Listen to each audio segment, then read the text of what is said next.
मित्रांनो, आपल्याला हा नंदी दिसतोय विंगकरांचा सर्जा.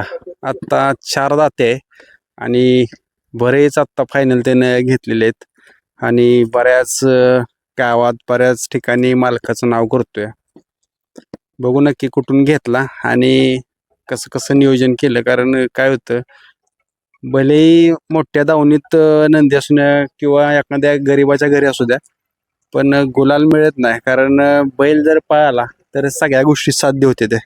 नमस्कार. नमस्कार. पहिल्यांदा तुमचा परिचय सांगा. त्याचा तर मी परिचय सांगितलाच. माझं नाव आमिर शेख, कराड मलकापूर. आता काय नक्की बिझनेस काय करता का बैलगाडीचा नादच? नाही, रिअल इस्टेटचा व्यवसाय आमचा, वाळूचा व्यवसाय आहे. ते करत करत नाद आपला बैलगाडी शर्यतीचा, क्षण शर्यतीचा नाद आहे आपल्याला. ते आपलं जोपासायचं. मग आता शेठजी, ज्यावेळेस ह्यो शर्यतीचा नाद करताना ज्यावेळेस बिझनेस कुठे गोष्टी चालते त्या आपल्या बाकीचं असतंच वैयक्तिक, पण ह्या नादात ज्यावेळेस आता मैदानात तुम्ही आला, इथं आल्यानंतर काय वाटतं नक्की? आता बऱ्याच जणांना मी हा प्रश्न विचारतो की या इथं नक्की काय आहे, तर बरीच जण काय म्हणते ती सगळ्या गोष्टी सुखाच्या दुःखाच्या सगळ्या गोष्टी मैदानात आल्यावर तर विसरतो. 100% बरोबर आहे. जगात दुसरंच काय आठवतच नाही. बैल दिसले की जग विसरून जातोय, दुनियादारीच विसरतोय माणूस. ह्या नादात आला की दुःख विसरतोय, सुख विसरतोय. फक्त बैलगाडी एकच फक्त नाद, एवढाच विषय आहे. काय ह्यो नंदी काय शिकवत असेल एखाद्या, बाबा माणसा कुठनं शिकण्याजोग्या बऱ्याच गोष्टी असतात पण न शिकण्याजोग्या पण असतात, पण ह्या मुका प्राणी काय शिकवतोय? हा मुका प्राणी एवढा इमानदार आहे की मालकाला कधी नाराजच करत नाही. त्याच्यावर तुम्ही जेवढा जीव लावाल, जेवढं प्रेम कराल, तेवढं तो तुम्हाला वर उंचीवर एखाद्या मोठ्या स्थानावर नेऊन ठेवतो. आज त्याच्यामुळं आमच्या गावाला, आमच्या मित्रपरिवाराला वळखायला लागली ह्या क्षेत्रात लोक, निव्वळ त्या सर्जामुळेच. त्यानं आम्हाला खूप मोठं एक नाव करून दिलं ह्या क्षेत्रात, आमची ओळख वेगळी निर्माण करून दिली. शेठ, ह्याची पसंती कोणाची होती हो? आमचे वाईद भाई आहेत, सचिन आहेत, काका आहेत, आमचे विजूभाऊ आहेत. ह्यांनीच सर्जाला घडवलाय पूर्ण. लहान आदत वयापासून त्यांनीच घडवलाय त्याला. म्हणजे त्यांची पसंत आहे? त्यांची पसंती. वाईद भैया, साहिल आहेत, सचिन आहेत, विजूभाऊ. मित्रांनो, त्यांना विचारू नक्की काय बघितलं, कारण तसं म्हणायला गेलं ना तर दिसा एकदम देखणा आणि सुंदर बैल आहे आणि त्याचा पळ बी तेवढाच सुंदर आहे. हो, 100%. काय त्यावेळेस काय बघितलं? नाही तर पळच बघून आपण घेतलेला. गावात फेरायला बैल आला होता आपल्या फाटीला, तेव्हा आपल्याला तो आवडलेला, तेव्हाच आपण तो बैल घेतला. आमच्या गावातले आहेत पशु काका म्हणून, त्यांच्याकडून आम्ही तो बैल घेतलेला. मैदानात आता तुमची बरीच टीम असते, शेळजी दुपार येतात, मग नक्की कुणाकुणाचा हात असतो याच्यात? कारण काय होतं माहित आहे का, आता मालक तर आहेतच, पण सांभाळ करणारे किंवा पाठीमागे झटणारे भरपूर लोक असतात यात. नाही, पोरं भरपूर आहेत. पोरं बैलासाठी कष्ट करणारे भरपूर कामं करून पोरं येतात, त्या बैलासाठी मेहनत घेतात, रोज त्याला व्यायाम करतात, वैरण व्यायाम म्हणा, सगळ्या गोष्टी पोरं करतात. एकाचं नाव घेता येणार नाही ह्याच्यामध्ये. प्रत्येक पोराचं मोलाचं वाटतंय त्या बैलासाठी, प्रत्येकाचा जीव आहे त्या बैलावर. जो तर आपले कामधंदे बघून नाच जोपासतोय, बैलासाठी सगळेजण येतात मैदानात. आज सेमी पास झाला, मेगाशी मी बघितलं, चेहऱ्यावर वेगळाच आनंद होता तुमच्या, कारण असा आनंद कायम बघायला भेटत नाही. हो आनंद मला वाटतं बैलगाडी क्षेत्रातच बघायला भेटतो. होय, कारण की काय त्याच्या मागे एवढं परिश्रम आहे. प्रत्येक वेळी आम्ही म्हणजे प्रत्येक मैदानात आता कमीत कमी 1-2-3 महिने झालं जाईल त्या मैदानात आपल्याला बैल नाराज करत नाही. जिथं जाईल तिथं काही ना काहीतरी तो घडवतोय. त्याच्या पळाच्या जोरावरती आमचं नाव लय मोठं केलंय. बरोबर. कष्ट प्रामाणिक आहेत, त्याच्यामुळे आम्हाला यश भेटतंय. कष्ट प्रामाणिक असल्यामुळे त्याच्यामुळे आमचं नाव झाले महाराष्ट्रात. कानाकोपऱ्यातून आम्हाला फोन येतात पैऱ्यासाठी. आम्ही पण संघर्ष केला, 1.5 वर्ष आम्ही पण संघर्षात होतो. आता आम्हाला सध्या गुलाल भेटायला लागलाय, चांगलं चाललंय. कष्ट हे म्हणजे प्रामाणिक कष्ट असल्यामुळे कष्टाचं चीज झाले. आणि मेन एक मला आवडलं त्याचं, दोन्ही खांदी पळतोय. हो, दुई खांदी बैल आहे, दुई खांदी पब्लिकनं बैल पळतो. कारण आत्ताच्या घडले काय होते, दुई खांदी हाय ती बैल बरीच आहे ती, पण कमी संख्येत बघायला भेटते. हो हो, दुई खांदी बैल, कुठल्या खांदी झोपला तरी बैल हाय त्या स्पीडनं, स्पीड तेवढं आहे त्या बैलाला. मित्रांनो, त्यांचे मित्र सहकारी आलेले आज. कसं वाटलं आता मैदानात आल्यानंतर काय वाटतं? कारण काय होतं माहित आहे का, बाकीचं आपण बऱ्याच ठिकाणी फिरायला जातो, बऱ्याच गोष्टी करतो, पण इथं मैदानात आल्यावर मातीतला रांगडा खेळ भारी वाटतं बघायला.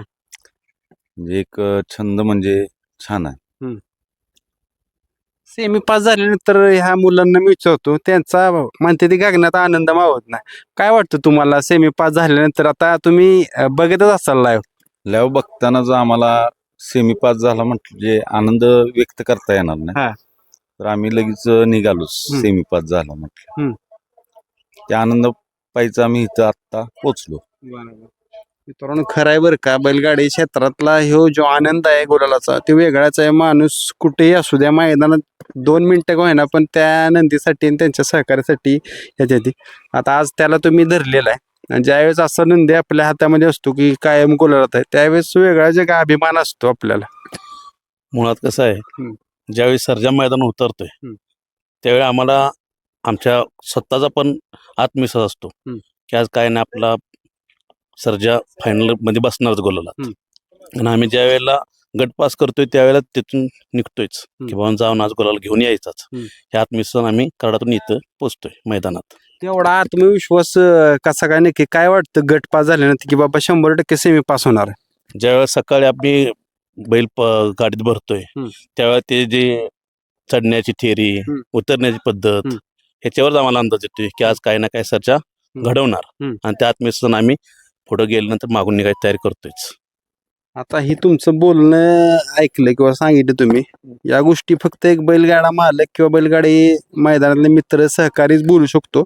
कारण एखादा माणूस माणसावर कॉन्फिडन्सने विश्वास ठेवत नाही की ही गोष्टी तो करणार आहे, पण मुख्य प्राण्यावर तुमचा एवढा कॉन्फिडन्स आहे. हो 100% का रोज त्याची पाहणी, रोज त्याचा बाबांनो लुक चेंज होतोय. आज नर्वस आहे म्हणून ज्यावेळी आपण गाडीत भरतोय त्यावेळी त्याची झेप काय आहे, उतरताना झेप काय, त्या पद्धतीवर आपल्याला कॉन्फिडन्स येतोय की आज आपला बैल गोलात राहणारच. आणि आता त्याच्याकडे बघितलं तर सारखा बावारलेला आहे. बावारलाय त्यानं, तो म्हणतोय आलाय तसं तुम्हाला नाराज करणार नाही, गोलालाच बसवून पाठवणार आहे. तो पण आनंदातच आहे ना. मित्रांनो बघा मुकप्राणी काय करतो. काय वाटतं आज शेडजींच्या सोबत आला आणि जी आता एवढी लोक जी येते 200-300 बैलगाडा मालक येते ती फक्त कशासाठी येते ती की गुलाल पाहिजे कापायला 2 बोट आणि ती गोष्ट आज मिळवून दिली. हो दिली. आनंद वाटतोय. खूप आनंद वाटतो. शेडजी काय होतं माहिती आहे का, आता बैलगाडी क्षेत्र म्हणले की बराच चढ उतार आहे. आता जसं त्यांनी सांगितलं तुमच्या सहकार्याने की चढ उतार कायम बघितलाय, अपयश बी बघितलंय. आता यश तर भेटत आहे, पण ज्यावेळेस कुठंतरी चुका होतो त्या पायऱ्याच्या असलेल्या किंवा त्याचा पडता काळ असेल किंवा यश भेटत नव्हतं त्यावेळेस काय विचार डोक्यात चालाय की ह्या गोष्टी का घडतात? बऱ्याच वेळा असं होतं, आता आदत वयापासून आपण त्याला पळवतोय. आदत मध्ये असताना पण पायऱ्याच्या अडचणी खूप यायच्या. का तर सुरुवातीला नवीन वासरू म्हटल्यावर कोणी विश्वास ठेवत नाही. प्रत्येकाला गुलाल पाहिजे, प्रत्येकाला वरची उंची गाठायची आहे, वर 10 मध्ये राहायचं, 5 मध्ये राहायचं स्वप्न प्रत्येक जण बाळगून असतोय. त्यावेळेला खूप अडचणी यायच्या. मग ह्या 1.5 वर्षाचा संघर्ष म्हटला जसा वाईन म्हणा सचिन, त्या संघर्षामुळे आपण नवीन बैल खरेदी केला, विदर्भ एक्सप्रेस राजा. का तर लोकांच्याकडं आपण मागणी करायचो आणि आपली वस्तू पळते तरी सुद्धा आपल्याला त्यांच्या दारात 10 वेळा जावं लागायचं. ती पोरं नाराज व्हायची आणि त्यांचं मन दुखवायचं नाही म्हणून आपण नवीन खरेदी केली, विदर्भ एक्सप्रेस राजा आपण घेतला. आणि आज ते दोघं पण धुमाकूळ घालतात जाईल त्या मैदानावर. राजामुळे खरा सर्जा आमचा उजेडात आलाय आज. म्हणजे असं म्हणायला लागेल की बैलगाडा क्षेत्रात पैसा असून चालत नाही किंवा ओळख बी चालत नाही, तुमचा नंदी त्या पटीने पाहायला पाहिजे. नंदी नुसता पळून पण उपयोग नाही, बाकीच्या नंदीवाल्यांनी पण साथ दिली पाहिजे. नुसता माझा पळतोय तो काय एकटा पळू शकत नाही, त्या जोडीला बैल जो आहे तो पण पळायला पाहिजे. त्यावेळेला आपण गुलालाचा विचार करतो. एकटा पळून पण उपयोग नाही, तू मस्त एकटा पळून काय करणार आहे. दोन्ही बैल आपली जी आहेत एकाच होत्यातली ती पळाली पाहिजेत, त्यावेळेला आपण गुलालाच पात्र होणार आहे.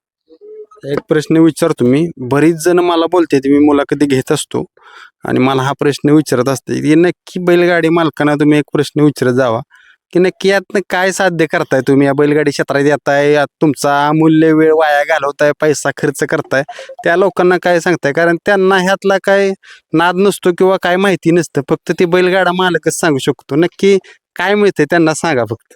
आजचं जे युग जे चाललंय, भविष्यात जे आता जे समाजात जी चाललंय गोष्टी, म्हणजे माणसं शेतकरी वर्ग एक मागासला आहे थोडक्यात.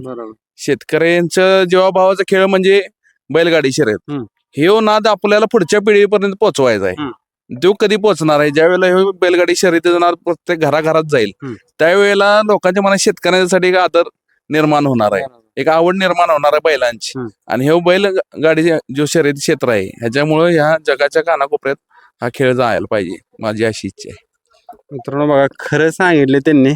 कारण काय होतं, हा जुना आणि पारंपरिक आपला खेळ आहे आणि मातीतला खेळ आहे. पैलवानकी असेल किंवा बैलगाडा शर्यत असेल, तो जर पुढच्या पिढीला पोचवायचा असेल तर आपण नाद कायम करत राहिलं पाहिजे. भले हार जीत हो द्या, पण नाद टिकावला पाहिजे. 100% हार जीत महत्वाची नाही. हे नाद कसा आपल्याला पुढं जोपासता येईल, त्यातनं कसा आनंद मिळवता येईल. हार झाली म्हणून खचून जायचं नाही, जिंकला म्हणून हुरवून जायचं नाही. ही गोष्ट ही बैलगाडी शर्यत शिकवत असते. तर ह्या गोष्टी झाल्या, सगळ्या मैदानाचा विषय झाला किंवा वैयक्तिक आपला झाला. त्याच्याकडे वळूया. त्याचं वेगळं पण काय जाणवतं ज्यावेळेस त्याचा व्हिडिओ बघत असते तुम्ही मोबाईलमध्ये, त्यावेळेस ज्या वेळेला त्याला बघतोय तर समाधानच वाटतं. त्याला बघितल्यावरती काय बाकी विचारच काय डोक्यात येत नाहीत. पण त्याचा पळ बघितला की समाधान वाटतं. काय ना वस्तू आपल्या दावणीला घडली चांगली, अशी वस्तू आपल्या प्रत्येकाला आपले मिळावी, लाभावी. प्रत्येकानं आपल्याला ज्यांनी सहकार्य केलंय त्यांचा पण आनंद आपल्याला, त्यांना किती आनंद देता येईल तेवढं द्यावा आपण. आपण सर्व मित्र परिवार जे कष्ट घेते, प्रत्येक लहान मोठ्यांचं ह्यात सहभाग आहे, त्यांचं मी मनापासून अभिनंदन करतो. मित्रांनो बघा, आपण ही आपल्या चॅनल तर्फे त्यांना शुभेच्छा करूया, त्यांच्या टीमला आणि सर्जाला, की जसा आत्ता चर्चेत आहे किंवा आत्ता यश मिळवतोय तसाच कायम यश मिळतो राहील, त्यांचं नाव उंचावत राहील. धन्यवाद.